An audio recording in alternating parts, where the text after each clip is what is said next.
আরে শুনেন, আমরা যেমন ইসলাম প্রশ্নে ভারত বিরোধী, ইসলাম প্রশ্নে হাসিনা বিরোধী, ইসলাম প্রশ্নে আমেরিকার বিরোধিতা করতেও বর্তমান সরকার যদি ন্যূনতম ইসলাম বিরোধিতার দুঃসাহস দেখায়, আমরাও তাদের বিরোধিতা করতে ন্যূনতম সময় ব্যয় করব না। এটাই ঈমান, এটা ঈমান, এটা ঈমানের দাবি। হেফাজতে ইসলাম হবে ইসলাম প্রশ্নে অতন্ত্র প্রহরী, হেফাজতে ইসলাম হবে দল মতের ঊর্ধ্বে ওঠে, রাজনীতির ঊর্ধ্বে ওঠে, ইসলামের জন্য জীবন দেয়ার শাহাদাতের নজরানা পেশ করার সংগঠন। ওয়াল আউয়াল ওয়াল আখির ওয়াল যাহির ওয়াল বাতিন, আল্লাহই প্রথম, আল্লাহই শেষ। ওয়ালিল্লাহুম্মা মালিকাল মুলক তুতিল মুলকা মান তাশা ওয়া তুইজ্জু মান তাশা ওয়া তুযিল্লু মান তাশা বিয়াদিকাল খায়র।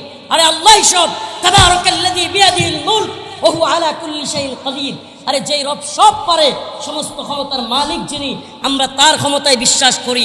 আওয়ামী লীগের কিংবা বিএনপির কিংবা ডক্টর ইউনূস সাহেবের ক্ষমতায়, আমেরিকা কিংবা ব্রিটেনের ক্ষমতায়, ভারতের ক্ষমতায় আমরা বিশ্বাস করি না।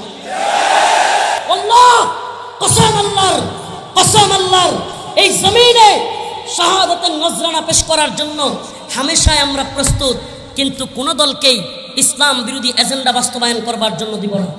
আজকের এই